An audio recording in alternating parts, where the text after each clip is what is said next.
Our last panel for today will look at digitalization and transformation in the financial sector. Sharing their insights with us will be Mr. Santosh Gaun, Chief Information Officer from Aviva Singapore, Himanshu Srivastava, covering digital technology for APAC and EMEA in the Global Technology Group Citibank, and Keith Yong, Executive Director and Head of Group Operations for Singapore for UBS. Moderating the panel for us will be Paul Teo, Head of Comms and Engagement for the IBF. The audience is once again reminded to post any questions you have for the panel in the Q&A box. We'll address these live. Over to you, Paul.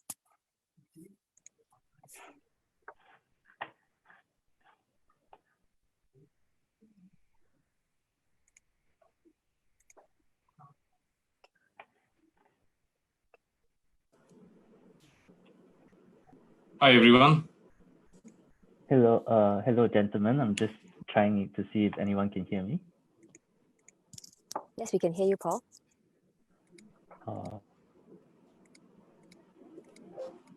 Just give me a second. Hello. Is it all good? Can everyone hear me? Yep.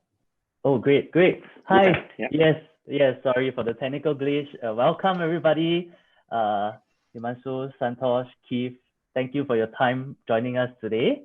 Today we're on the last panel for the day on hiring Fireside Chat, and we've invited the three of you from your different backgrounds to share thoughts with the audience logged in today on digitalization and its impact on jobs.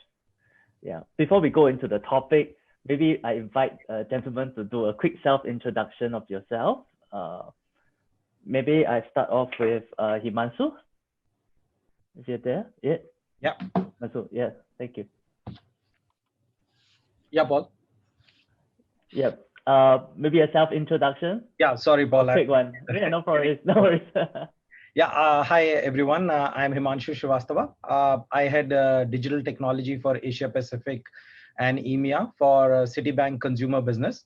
Part of my responsibility is around the mobile application development, internet banking, and open banking and API partnerships.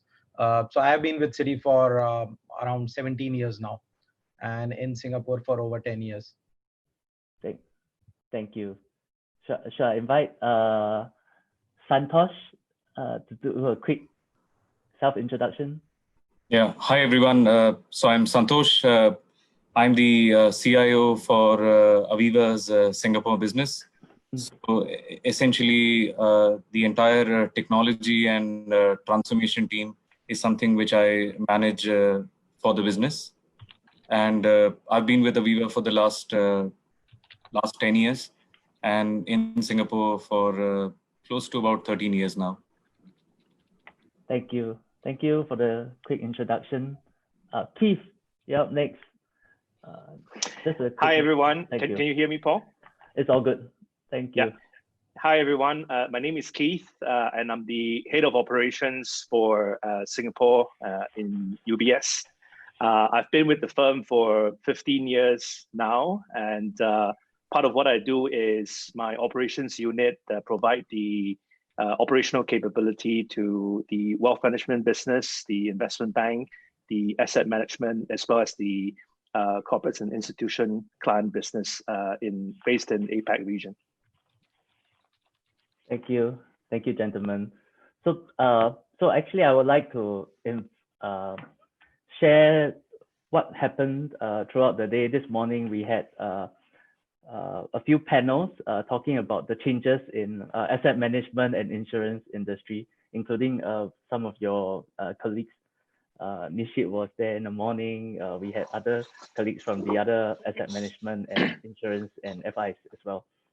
So the idea of this session was to provide like sort of a mentorship, because where this webinar sums up the hiring zone, and we want to tap into your insights, right? As you guys are the head honchos, the top of your game in this area, and the prospects who are looking to join many of your companies or many of your positions that you put out there, and probably they're a bit lost in the areas of what jobs are available and what are the possible changes that digitalization has brought about in your company and its impact on jobs. Yeah. So maybe I invite each panelist to share a bit on their thoughts on digitalization on the impact of jobs in your company. Maybe I start with Himanshu again. Thank you, Paul. I'll speak from more from operations and technology perspective, cover a little bit from business aspects as well.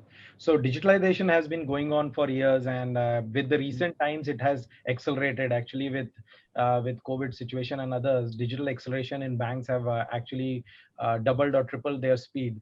The kind of jobs which are coming up obviously in the technology space, because for digitalization, one of the core component or the core skill set which the banks require is technology. And now within our bank, we are focusing on various roles in technology to support this. Some of the roles which are upcoming is on the experience designers, how the customers' journeys are thought through, because digitalization is all about how we look after our customers. So there are experience designers, then there are technical delivery managers, which is around processes, which is agile management, because we have to be faster. So there is a focus on agile and project management. The third area is obviously the core development space, which is mobile technology and internet technologies, which is developers. APIs is picking up as a big thing for last 5 years. So open banking and API. So we are looking for API developers. And then obviously we have got a lot of data within the bank, and data powers digitalization. So we are looking at data engineers, data scientists. Similarly, on the operations side, it is around process automation. It's basically around people who understand processes and can suggest improvements. So there are analysts, business analysts, process analysts, transformation people who can actually think differently on how we run a same thing in a different way in the current changed world. On the business side, obviously, because of open banking coming in, there are new roles coming in that space from open banking as a product, because banks are thinking that how partnerships are taken. So there are new business roles coming in that space as well. So it's a wide variety of these roles, and due to digitalization, these roles have certainly increased, and there is a lot of focus on in-house skill set now, because now the banks are thinking of having the skill set within the bank staff. Earlier, we used to outsource this more to partners, various technology firms. Now the focus is, because this is going to be the bread and butter and the core function of the bank, and it has to be governed from a compliance and security perspective more closely, because the more we digitalize, security and compliance takes more importance. Hence the need for having the right skill sets. And that's how our, if you see the list of various jobs which have been opened around 30, 40 of them recently, are all around this space, mostly around this space. Thank you. Thank you. What about Santosh, in the areas of Aviva job roles? Have they changed based on digitalization? Would you share? So Paul, maybe I'll talk about the insurance industry first, and then talk about how these are impacting some of the roles. So, within insurance, things have really evolved. So insurance as an industry traditionally has been a laggard in terms of adopting digital. In Singapore, the market share of insurance is largely dominated by players who are selling products through advisors. And you would see that only over the last few years, we've got companies which have been set up who have now direct to customer propositions. So Aviva in Singapore, for example, we have an omni-channel presence, which means we have propositions which are intermediated, as well as propositions which are direct to customers, like motor insurance, travel, personal accident, etc.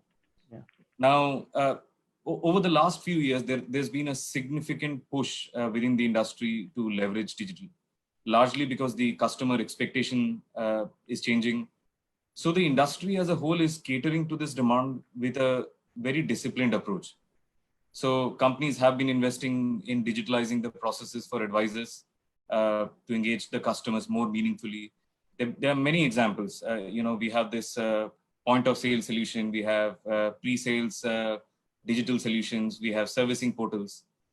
And for the customers, insurers are building all these self-service options so that customers can manage their policies online 24/7. So for example, Aviva has been one of the first in the market to launch a digital claims app for our employee benefit customers, allowing customers to receive the claim payout just within 2 days. Yep. And there are some very, very good examples across Singapore in how insurers are innovating to meet the changing customer dynamics. Yep. Now, what it means in terms of jobs is that many repetitive tasks done by workers in this sector are becoming obsolete in the wake of the technological change. Many of the traditional roles are being redesigned. So you would see that workforce transformation as a theme has really picked up as a result of the pace of digitalization in the entire industry. Every company is now relooking at roles and considering automating all the low value activities and trying to move up the employees in the value chain. And of course, with digitization, there are lots of new jobs also which are being created. So technology disciplines like artificial intelligence are even helping the quality of work. So example are, we now have AI assisted underwriting and AI assisted claims, which are helping assessors to make better quality decisions. Yep. So the important thing to note is that jobs will continue to evolve with the changing technology. And as businesses continue to adopt these technologies, employees will need to continue to upgrade themselves to keep up with this pace. Yeah, thank you. Thank you, Santosh. Yeah. Keith, Leon, so your thoughts? Yeah, maybe I'll just add on then. I completely agree with Santosh and what Himanshu said around, how the digitalization and transformation has impacted the industry and how employees have to continuously upgrade yourself, to acquire new skill sets. I think for UBS, for example, from my perspective, I would like to see, digitalization and transformation in a positive light, in the sense that it does create new opportunities. And from my perspective, it creates meaningful work for employees. Not only does it bring a positive impact, to the business in terms of whether you increase client experience, creating new revenue opportunities, you improve cost effectiveness, and you have better risk management. It does, as a result, also enhance the nature of the job within the bank. For example, right, with digitalization and transformation, client advisors these days, with the right platform and data points, can actually focus a lot more time on creating, customized solutions, strengthening the relationships with their private clients, and provide targeted advice, to the private clients. From an operations perspective, instead of the very traditional processing and settlement activities, now employees will need to understand, methodologies behind process optimization, automation, how to build robots. Not only that, how do you maintain them? How do you risk manage? And how do you govern the use of robots and artificial intelligence? So I think as a result of digitalization and transformation, it's moving extremely fast, and it is definitely evolving the jobs that we have. Some of the traditional repetitive tasks will go away, but that means that new roles and new tasks in the areas of how you manage these technologies will evolve as well. So completely agree, with what Santosh said around we have to continuously adapt and upskill ourselves. Thank you for sharing. Yeah. So what I'm hearing is the jobs, I think from Himanshu, was that the jobs that previously were outsourced are now being built in-house as talent. That we need to engage our customers with the omnipresence from Santosh, and a lot of the roles and job roles are being augmented with technology now, right? That's what across the board I'm hearing. Yes, actually, in fact, IBF published a study together with MAS mid last year in April to show that we examined, I think 120 jobs across all the FI jobs, and 2 out of 3, I think if you remember the headline in the news was 2 in 3 finance jobs will be impacted by technology, right? So that was the key. And if you have not read the report or at least news of it, please do. It's on our website. It's available on our website. You can go ahead and read the report, dear audience. Yeah. So so we talk about all these jobs that have come up, right? They're augmented by technology, and there are probably new skills or that need to be taken up. So what advice would you give for somebody who said, hey, I think I want to join some of these roles, but the caveat is I don't have a lot of this background or experience, say in data, say in user experience, or in either of this. What advice would you give? Could I maybe start off with Santosh? Will you?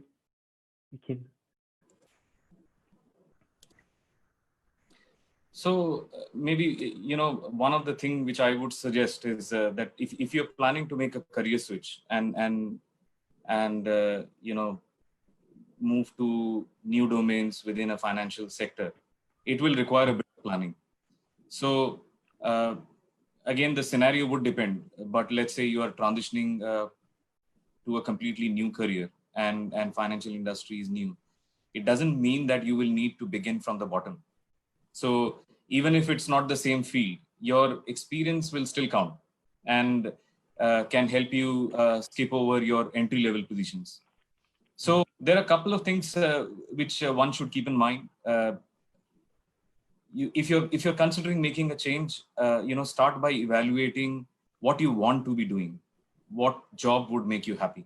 Yeah, you must have a very clear understanding of what role you would like to explore, because different financial jobs require different skills, and so it's always good to select one that aligns with your long-term interest and abilities.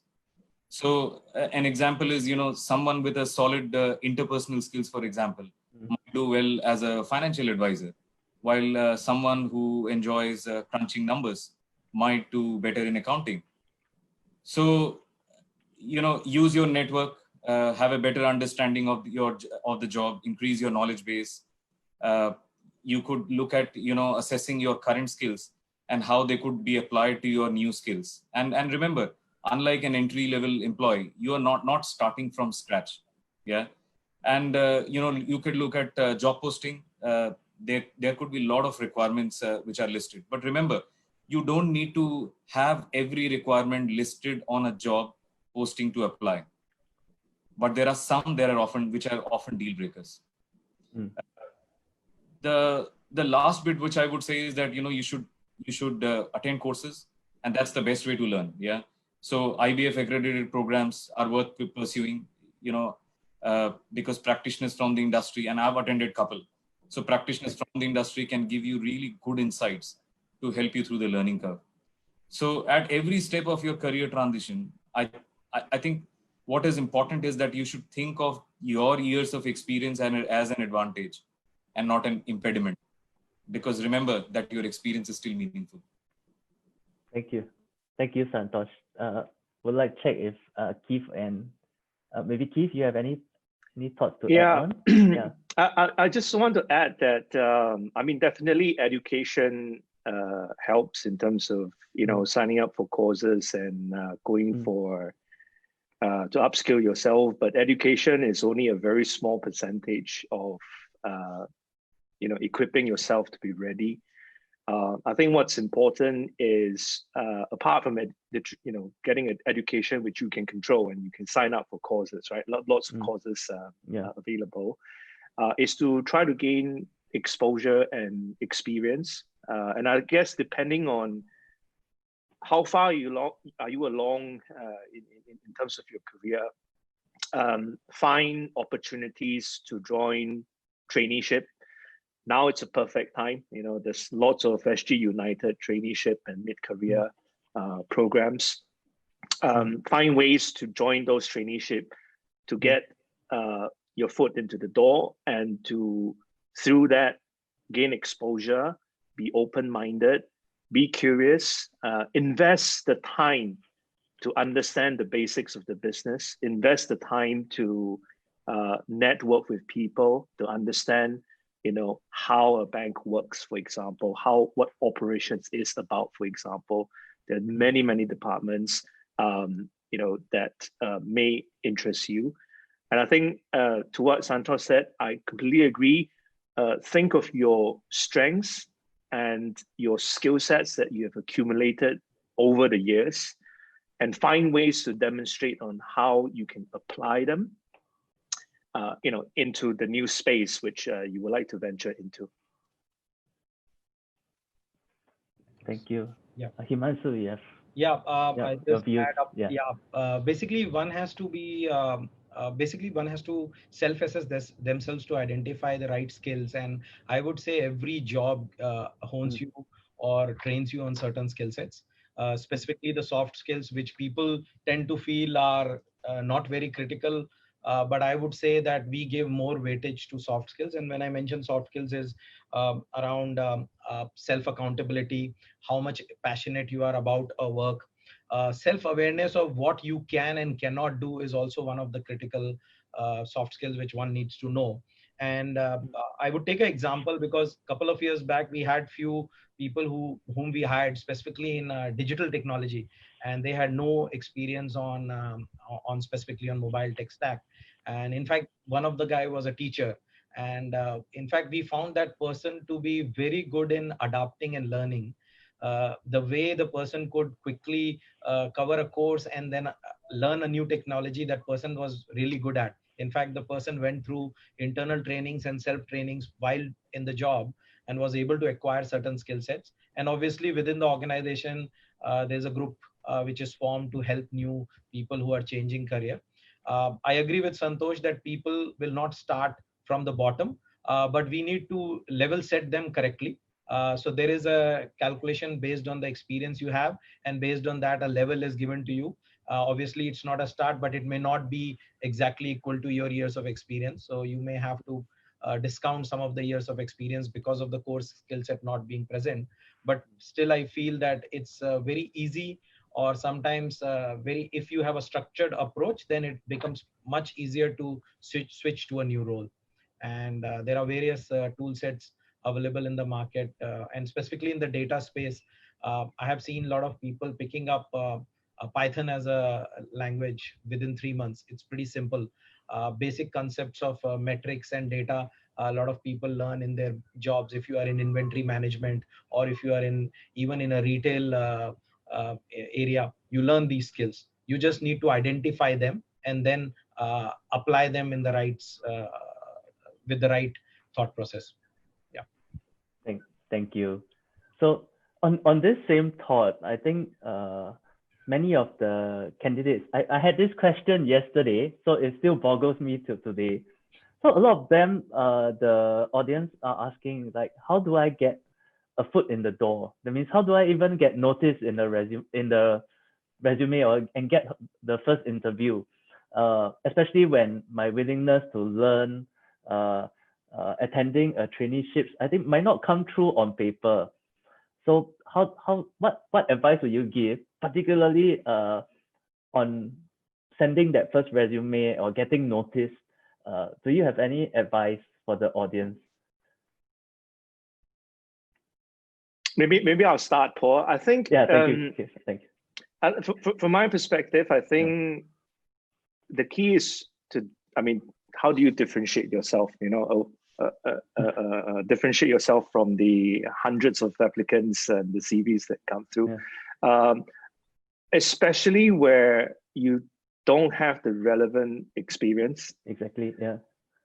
I do feel it is important to articulate, the value that you will bring based on your current experience, the impact that you have made to your current organization. So cite tangible examples rather than listing down a long list of things that you are doing now. Start to articulate what that impact is to the current firm that you're in, to the industry that you're in, to the organization that you're in. What is the impact that you have made? What is the value that you've brought to the table? I think with that, you will be able to, in a non-verbal way, stand out and let people take notice, as opposed to the usual CVs by listing out all your credentials and the experience that you have. Thank you, Keith. Just Santosh, for you, Himanshu, anything to add? Yeah, so I agree with Keith. The CV is probably one of the things to start with.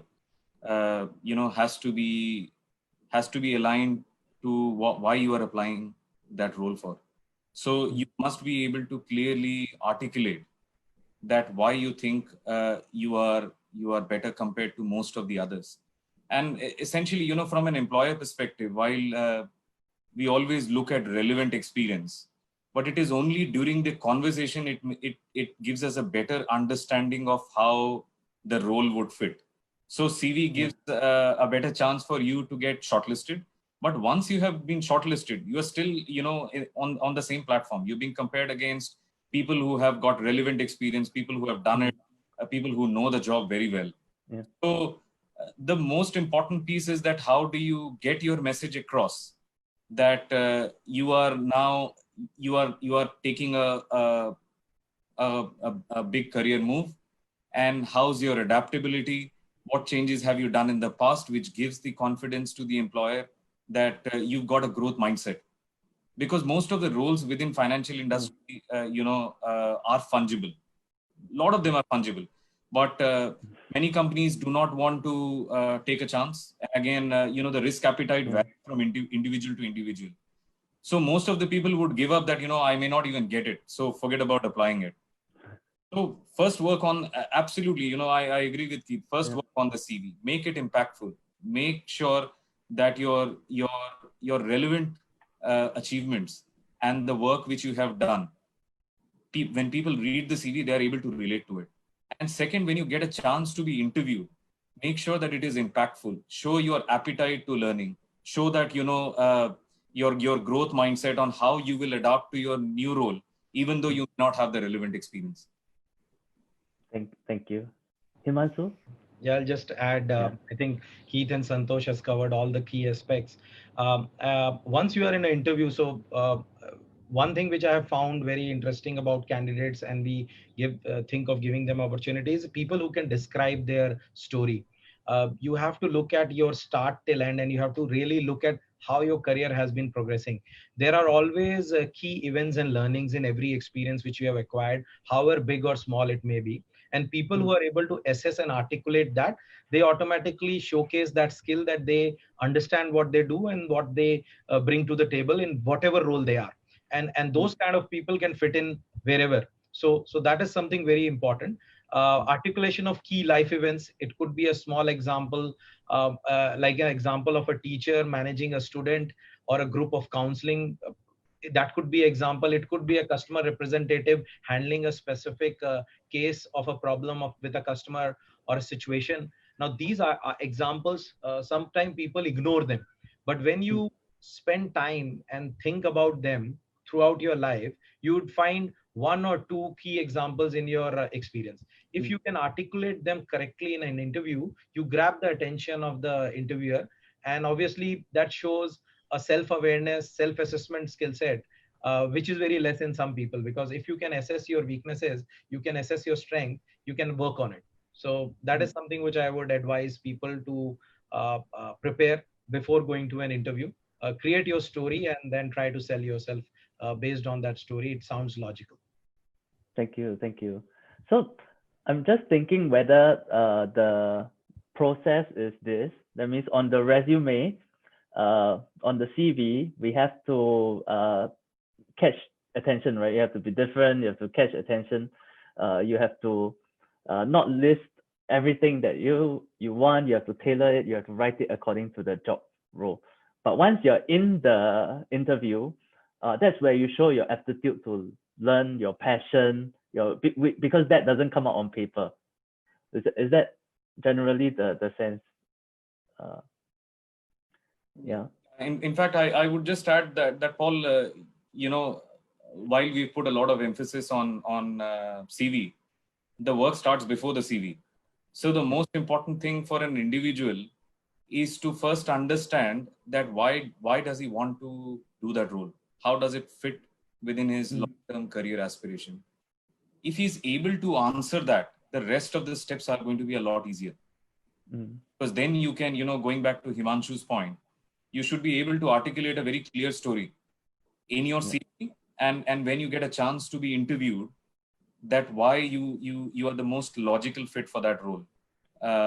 And again, from an employer perspective, we look at both aspects, technical skills as well as mindset. But there is always this higher proportion which we give, higher weightage we give to mindset than the actual core technical skills. That's what differentiates candidates. Thank you. So yesterday we had this question from the audience, and the question was quite interesting. The question was, is the attitude to learn, just displaying the attitude to learn, going to land me the job? So we asked the employers. I just want to ask this group of employers also, because you're the hiring managers. Is the willingness to learn, they say, I have a innate ability to learn. I've shown that I've learned many things. Is that good enough as to land me the job? Maybe I'll start off again, Paul. Please, yes, please. Yeah. It's interesting you asked that, because I've been asked that question before as well. I mean, from my perspective, I think learning is not enough, and I do think. I think the key is in whether is it on the CV or in the interview process. When you say you're willing to learn, that's the first step. I think you need to demonstrate and give examples on what that translated into in your current role, in your current job, and how have you made an impact. So I think the key is, how do you differentiate yourself? Everybody can learn. I'm still learning as well in my job. Everybody can learn. Everybody learns throughout their journey. The key is, what is the impact that you can make, and what is the impact that you have made? Those are some of the achievements that you have brought to the table. And if you have those tangible examples, hiring managers can extrapolate, your learning attitude into their respective areas of expertise, and sort of make a decision on, whether that's a fit to the job or not. Thank you. Actually, you made some great points. I'll just add that don't let the hiring manager guess that you have a lot more capability and you have an appetite to learn. It is important for you to be able to articulate your story, because you're not starting from ground zero. The fact that you've been working and you've had a career, and the fact is that you are wanting to make a change itself is a very, very positive sign. Yeah. So we already get it. Now, unless you are able to translate that into how you have done over the last couple of years, and how you have really demonstrated the change in outcomes, then it's a lot easier for anyone to have that discussion. Thank you. Himanshu, you were going to add something. Yes. On the learning, I just would like to add that willingness to learn is one aspect, but what you have learned and from which incidents you have learned is also important. So sometimes what I have evaluated in people, and in fact our HR people evaluate that more, is, have you learned from your mistakes? So one of the common thing is that how many mistakes have you made in life during your career, and what are the learnings from that? Because if you have willingness to learn, you have to learn from mistakes, because that's what is going to improve, make you improve and make you better. So just a generic advice that whenever some people try to articulate people tend to talk all good things. That can either their life has been perfect, that's why everything is good, but there are sometimes negativities or negative incidents which people should articulate and show that what you have learned from them and how you applied it. And it's not just learning. Learning is one aspect, applying the learning and what you achieve out of it. And I think Santosh and Keith mentioned that aspect, that you have to show that I learned something from an event which went bad or good, and this is how I applied it, and this is the outcome which came out from that learning. So those examples needs to be articulated. And yeah, that certainly, I think 60-70% you will land the job for sure. There are a few other skills which we assess as well. It's not just learning. Can talk about that if some questions come on those. I think some of the questions were very innocent. So the issue is, I think as the government is saying, during this, we should encourage people to go for constant upskilling, go and learn something new, learn a thing. So I think in the impression of people would be, hey, I already picked up Python, I already learned a new language. Why am I still not landing jobs? Why am I still not landing interviews? I already learned Agile. I went for Scrum course. I went for user experience course, design thinking. Now, how does that, why am I still not being hired for certain jobs? So that, I think the answer is what the gentleman have shared earlier. It's not just going to pick up something and learn. It's really application and relevancy to the job that you're applying for. Right. So coming back to people who have career switched, just wondering if earlier on Himanshu's point, you had a teacher join your organization. I'm just wondering what position did you hire that person for? Was it data? Or? The person joined our open banking middleware technologies. Actually, it was a hardcore technical role, and the person has never actually worked in technology. It was the analyst role the person started, and in fact, it was a mid-year career move. The person had around 12 years plus experience as a teacher. The good thing the person had done was did some training, some courses on basically at that time some of the middleware technologies which were prevalent, little bit on Java. Although the person didn't have any other experience, but what we found good about that person is that the analytical skills, reading information, because in technology you interpret things, right? When a requirement comes to you, you read it, you understand it, you convert it into a process document, a flow chart, and then you write the code to convert it. So coding is one aspect of it. Understanding a requirement and converting into something which is easy for a developer to understand is also a technical role. That's an analyst role. So I have seen people who are switching from mid-career, they fit the analysis role, because analysis skill is something which you would have acquired in any role you have done. Analysis is all about understanding a situation, interpreting the data and the metrics around it, using it appropriately to solve the problem. So it's a problem solving thing. And then if you are good at documentation, if your communication is good, you can explain better. So that is something which we feel. So the person had those skill sets. Because a person is a teacher, obviously communication would be good enough, right? Person is speaking throughout the day, teaching students, and articulating was a skill set. Rest of the technical skills the person acquired within a year. That person is doing quite well in our organization. In fact, the person joined as a contract. Now the person is a full-time city staff, at least 1 or 2 levels above, I think. He's not directly working with me, but he must have moved around in different teams. And there are some other examples. We have some diverse candidates. I remember a lady who had actually taken a break for 8-9 years for looking after the family.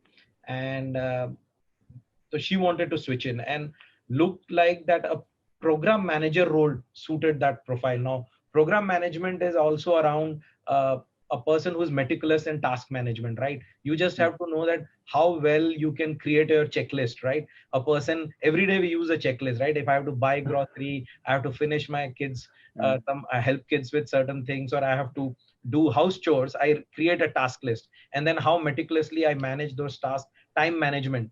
Now, project management is all about time management, task management.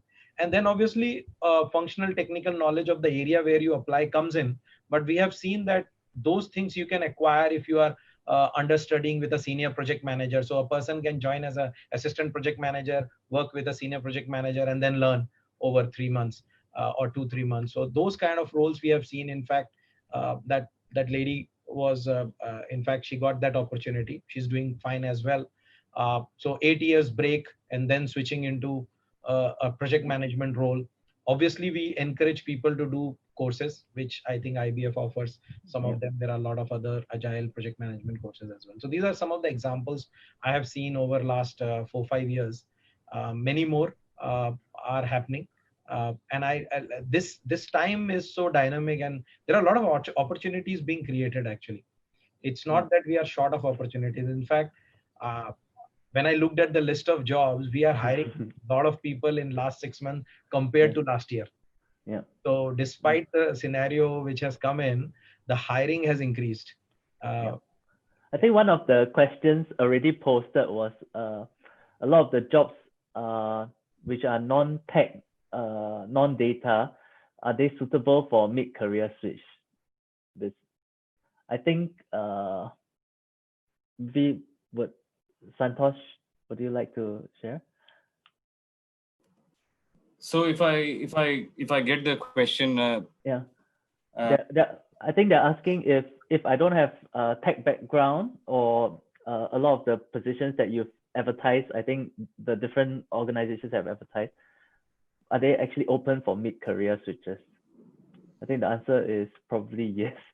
Yeah, actually, again, we have examples. So maybe I give an example of yes, please. So last year we partnered with IMDA, and essentially we decided to run a program where we took a lot of graduates without a complete technical background, and we've trained them. They've got the necessary experience in terms of tech. They've got the certifications. And now they are managing different aspects of cloud, like cloud engineering, cloud ops. It's all about giving opportunity. And again, it would vary. It would slightly vary from role to role. So roles like risk, roles like UI, UX, like customer journey mapping. These are examples where we absolutely take people from outside the industry and without having any tech background. Yeah. Do you have some interesting examples of people who have joined from other sectors or industries or careers? So actually, the UI UX is a great example. So within the UI UX, I would say that customer journey mapping skills and the UI UX skills are more mature in industries outside financial services. So you would see that generally, for our company, we prefer people from outside the industry rather than within the industry, because they come with a very different mindset. So people who are ingrained and who are very familiar with the financial industry tend to think in one direction because of the what we call it as a systems thinking approach, where you're already tuned to the conditions that this is something I can do and this is something I can't do. When people come from outside the industry, they don't come with those boundaries. When they don't come with the boundaries, they start to think about customer experience very differently than how we think traditionally. So those type of roles are absolutely something which we take from outside financial services. Thank you.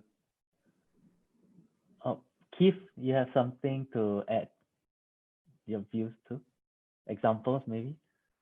Who have joined examples UBS? of who have joined UBS. Yes, we do have quite a diverse background of people who joins the bank. We have engineers. I'm an engineer by training myself. Yeah. So we do have engineers who joined, and just relating the example of how you apply your skill sets. For example, if you are engineer trained, you are naturally, logical, process driven. Yeah. Step A to step 10. You are, you can handle analysis very well. You can deal with data. These are some of the skill sets that actually, in the work of operations, for example, in the bank requires, and these skill sets actually fit very well. We have also, people in the, for example, accountancy, audits, type of background. This morning, I was speaking to one of the staff who actually joined the financial industry. Her previous employer was in the biomedical research field, so totally not relevant at all. And she started out, coming to operations, learning the ropes and learning the basics. But where she was able to apply her skill set was her analytical skills. In the bio research work that she did, she was able to apply it in the job that she started off in the bank. So I keep emphasizing on focusing on the skill sets that you bring and how you can make an impact to the firm. I agree with Santosh. A lot of the roles actually we would rather hire people from outside because they bring a different perspective, and more so these days. We are starting to move away from what I call a like-for-like replacement. So, for example, traditionally, if there's someone who leaves the bank with 5 or 10 years experience, the natural instinct is you find back someone with the 5 or 10 years of experience. But these days, what we're looking for is relevant experience definitely helps.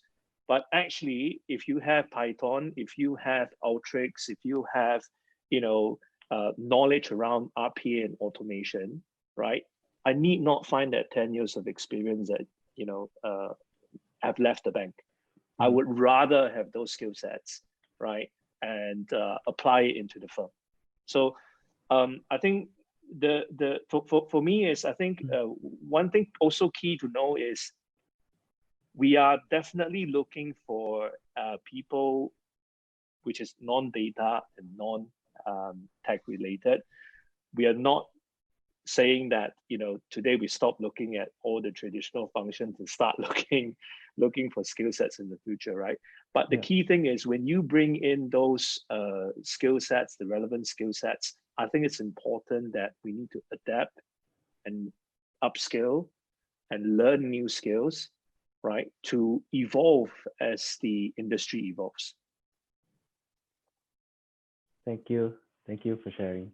I think we've talked quite a lot on the qualities, the attitude and mindsets of the people if they are looking to join, and we've also shared some interview possibility, how to get your foot through the door.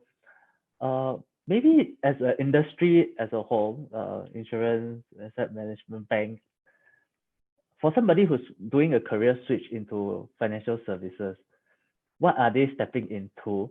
And given that you are in your positions as you are now, what brings you to work daily? What's the passion that drives you in each of your area that the people who are pivoting can look forward to, or don't know what they're stepping into, maybe? Yeah. Maybe we'll start with Himanshu again. I'll go ahead actually. In fact, personally, whenever somebody has asked me whether I like going to office, in fact, I love going to office. I look forward to a Monday. I am missing office for last 4 months sitting at home. In fact, now after the lockdown opening, I am finding ways to have one-on-one meetings with different people in the evening because we are allowed to meet, right? Couple of meetings you can do. So the point is that there are reasons. One, that in a financial industry, specifically in city, I have seen people liking the culture. There have been people who have come to city, left city, and come back. And I know a person in our team who has come back to City thrice. Okay. So they go, come back, go, come back, go, come back, and we welcome, because your experience is changing. And I think what brings them back is the people and the culture. And that's what the core thing, which is more important. And you would have heard the saying that people don't leave an organization, they leave the boss. Actually, they leave the person whom they report to. There is a reason. Usually organizations are not reason, it's people who are reason. There may be an individual who's not that great, whom you are working for, you don't look up to, so you think, okay, I'll work with some different set of people, and then different set of people, and then come back. So those are the key things. One thing which I have found, as an advice, I would say, is whenever people switch, they sometimes they paint a picture around about some new company or organization, and then they join. And if that picture is not matching what they painted, they tend to get upset or dissatisfied very quickly. It takes time. I have seen people getting upset in 6 months and then finding another role, and then that doesn't help. One has to stay and give time and adjust, and you have to see what is the reason which is not helping you to stay, or what are the good things. You can think, you should actually list down 5 things which are there to which makes me stay in the organization, 5 things which makes me not stay in the organization, what can I do about it. And every job is similar. Actually, all organizations are more or less similar. It's not that one is better than the other. It's how you make it more interesting for yourself. So it's more on your side. So I think people should assess and give time, be patient, and certainly they will click something or the other. And that's what there's one of my managers taught me 6-7 years back, because I was also like thinking of leaving City. Sometimes over 17 years I would have thought it a couple of times, right? Depends on those situation. And it's always a decision matrix which you make. You write down the reasons. These are the 10 reasons I want to stay, these are the 10 reasons I don't want to stay, and you put weights on that, and then you see why, what could be different, and then you make that call. So whether you change a job, don't change a job, you have to assess it correctly, and then obviously it'll click, and then you will love, and then you will like to go every day to office or meet the people whom you work for or work with. Yeah, thank you. So give it time. I think that's more that's one of the key tips in there. Yeah. Santosh, what about you? What's your passion, and have you ever had a career switch before, and maybe share your experience? Yeah, a lot. So I've been with insurance for the last 10 years.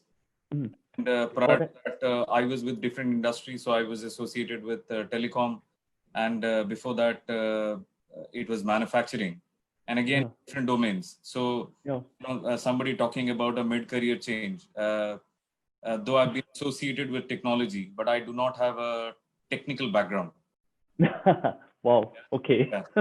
So what drives me personally, in the job is the pace of change. So financial industry, at the moment, the pace of the change is significant. With COVID-19, we've got the biggest impact. The customer expectation is changing. The market dynamics is constantly changing, and which means that when you are at work, it's not constant, and which means that you can't come and say, okay, this is the thing which I need to do, and every day I do the same job, and which means that you will have lots of opportunities to learn, because it can always go wrong. So you can do lots of stuff, but there will be a lot of times where things will not go according to the plan. Things will start to change. You will fail, you will learn. Yeah. And to me, the most important piece is that when you think about financial services, and again, going back to Himanshu's point, it is important to understand that the organization which you are joining in, what sort of culture do they embrace? So yes, a pace of change is great, but if the organization doesn't have an appetite for you to learn and fail as part of the job, then the job becomes increasingly difficult. Yeah. So that element is very essential. I think in Viva we have this whole culture where everyone gets a chance, and there is an appetite for people to fail as long as you learn from it. Yeah? Yeah. We cannot live in a world where you can't fail. So Right. that appetite is fully understood within the business, and we've ingrained that in our culture very, very well. So when people come, they know they are going to have opportunities. It is going to change. What you planned yesterday will change tomorrow. Yeah, and that keeps us going, because the moment you start thinking about, I know my job, I know what I'm going to do today, and I know what I'm going to do tomorrow, and I know what I'm going to do next week, which means it is going to be monotonous. So that within the financial industry is never the case. It's evolving, it's changing, whether it is RPA, whether it is AI, whether it is new skills, whether it is UI, UX, the dynamics are just constantly evolving. And that pace of change is something which I love. And I'm sure that, people who love that kind of a change, financial services is absolutely the right sector for them. Thank you. Thank you. What if I'm the one who say I'm looking for a job where I know I'm going to be doing the same thing every day? Is the financial services industry the right one for me? So again, there will always be elements in your job which is going to be repetitive. Yeah. But there will be a large element of your job which will continue to change. And and while the business dynamics are changing, you will also decide the pace of change at which you would want to go. So there will always be roles where, which exists because it needs to change and you are supposed to drive the change. And there will be jobs where you will have the opportunity to change, yet you do not change. The one change, yeah. It's the appetite of the individual more than the company. So the company will always give you plenty of opportunity where you can embrace the change and you can flow. But if you don't like the pace of change, you want to constantly keep doing the same job. Absolutely, there will be jobs like that. Yeah. But these roles will stagnate at some point of time. And as you can see, that as the technology is evolving, the risk of these jobs getting automated is significantly higher. So while you can say that, I'm happy to be where I am, unfortunately, the world outside is changing and it will take your job as well. Yeah. So you constantly need to remind yourself that it is important for you to start thinking on what you're going to change and how your job is going to change and how you're going to keep up the pace of the job and the change for you to start moving up the curve. Thank you. Keith, you want to lean in on your thoughts as well and your passion? Yeah, I share the same view. I think a similar view in the sense, if you join the financial industry, the pace of change is immense. In my 15 years in UBS, and each time at the end of the year, you look back, on what has happened for the past 12 months. There is never a single year where you thought that actually this year is quite easy. Never. And there's never a year that you thought that actually this year not much changes. Kind of a cruising. Cruise the year along. I've never had that kind of experience. So what this means is there is a lot of opportunity, and I think I agree with both gentlemen that with such a phenomenal pace of change, what is critical for people to join the company is how the culture and the working environment supports that. For us in UBS, we have a very collaborative culture. Imagine the amount of changes that you need to go through. And if you have to do it alone, that's not possible. So, end to end, front to back, from the business to the group functions, to the support function, everybody comes together, collaborate, and goes towards the same direction, towards a positive change. I think that's critical. And I think one key thing is also, in order to generate those change, the culture of challenge is important, and an innovative mindset that triggers changes as well. And therefore, if you're someone who likes to challenge the status quo, if you're someone who, have, lateral thinking, if you have someone who have a growth mindset and can think of different ways to tackle a same problem, great problem solving skills, I think there are a lot of roles that are suitable in the banking industry, because we have many problems to solve, and there are big and small, and there's no short of problems, to get everybody involved. Yeah, thank you so much for sharing. I think it's very useful for all the audiences. I'm just gonna take our last few minutes to answer some of the questions on the Q&A box. Any of the panelists can help, right? I'm just trying to read this. They say, it's my understanding that due to operational constraints, many companies use algorithms to scan CVs. And if a percentage of keywords are not met in the CV, it will not meet the cut and will be automatically rejected. Is this accurate? So I can't answer this. Anyone can help? I can go for it. So yeah. If you're worried about the other companies, you can definitely apply to Aviva. We don't have algorithms yet through the CV. Yeah. I mean, look, there are two aspects to it. So there is a basic level of screening which people do to make sure that there is a bit of relevance in what you are applying for. Yeah, and that is why we talked about articulation of CV is absolutely critical, because that's where most of the CVs can get filtered out. Yeah. But then there is this whole human element, which is around making sure that you are in for the job, you have the right mindset, you know what you are applying for. Thank you. Yeah. Thank you.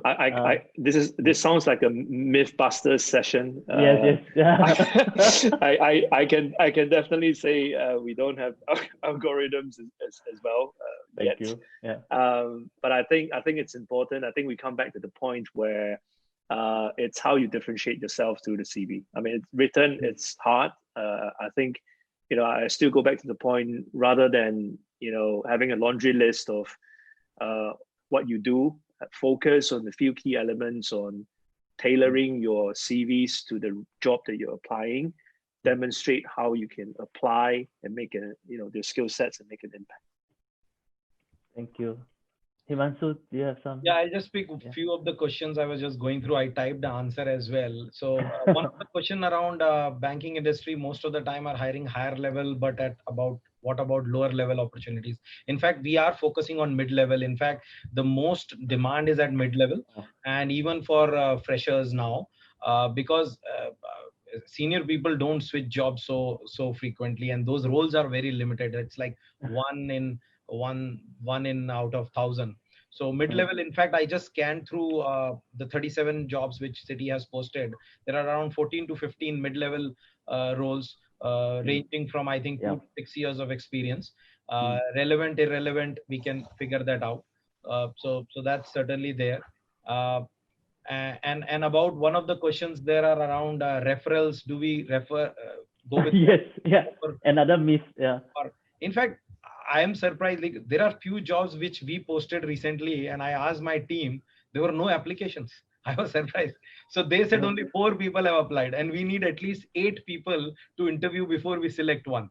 So we are still waiting for applications. So we don't have. Please apply. So we try to sometime reach through LinkedIn to our people. So if people feel they may be 50% relevant for the job, they should apply. There's no harm in applying for a job where your resume doesn't fit. You may get lucky, or you may just get experience. So I would advise people to just apply. Even if you feel that it is 30% fit or a 50% fit, let the assessment tell you, and it could be a good experience for you to understand the role as well. So yeah, we look for people, and we go through all the applications.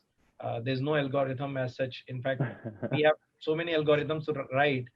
This is the last one, actually. So that's true. That's true. Yeah. We have other areas to worry about, and here I think we'll welcome people's application. Thank you. Thank you. So maybe I just do a quick shout out as well. The various FIs have posted their jobs on the VCF platform, which many of you have logged into. I think if their jobs are not found here, also feel free to go and look at other platforms. The various FIs own homepage, I'm pretty sure they have a career link on the FI page. And also you can look at My Careers Future from Workforce Singapore. A lot of the jobs are posted there as well.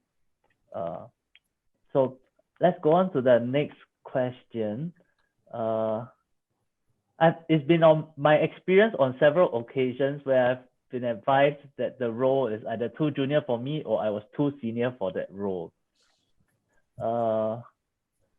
Given the current conditions where redundancy is high, I believe that people will possibly have to level down and take lower pay. Are companies, is this cultural, or are companies afraid that candidates will not be able to cope and leave? I think the question is really about whether they have to take a lower job cut, and is it normal for companies to offer a lower skills, a lower pay, even though they have the skills and are qualified? Is that normal? Doesn't sound right, right? What I understand is that sometimes you may feel you are a right fit for the role, and company may feel, or the interviewer who's assessing you may feel differently. It's always better to have a conversation. Sometimes that people may be okay to take a job with a pay cut and look at it from a longer career growth perspective. In fact, I remember when I joined one of my jobs long back, I actually joined a job which was a 20% pay cut.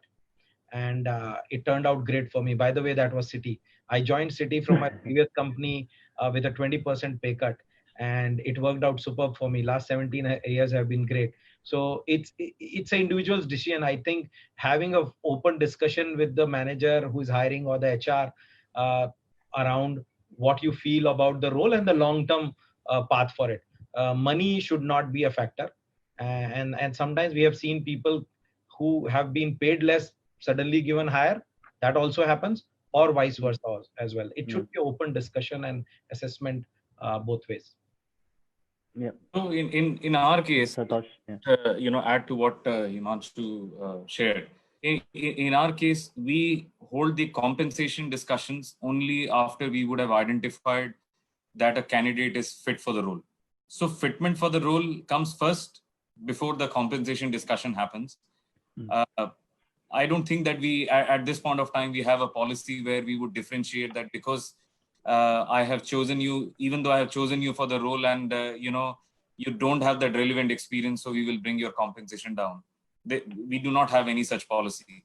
So again, this could be probably one of the experience the candidate would have had, but generally within the FI, this, in my view, this is generally not a practice. Thank you. Yeah, that's right. I just want to add similar as well, where, I mean, the first conversation during an interview is about understanding the roles and responsibility in the job description. So definitely we look from a job fit point of view.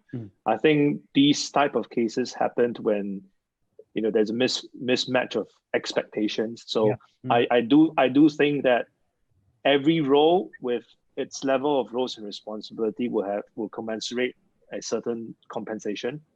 So I think, the expectation management needs to be upfront. And during the interview, I think have to ask a lot of the questions around, what is the roles and responsibility of this particular job? Does it have people management responsibility? What's the path from a career progression perspective? Then you will be able to figure out, at which level is this role, and discuss rank structure, discuss, how does this particular position fit into the overall organization in terms of team, in terms of function, in terms of rank structure that your organization has. Then with those clarity, you will be able to determine whether that's the right job fit for you or not. All right.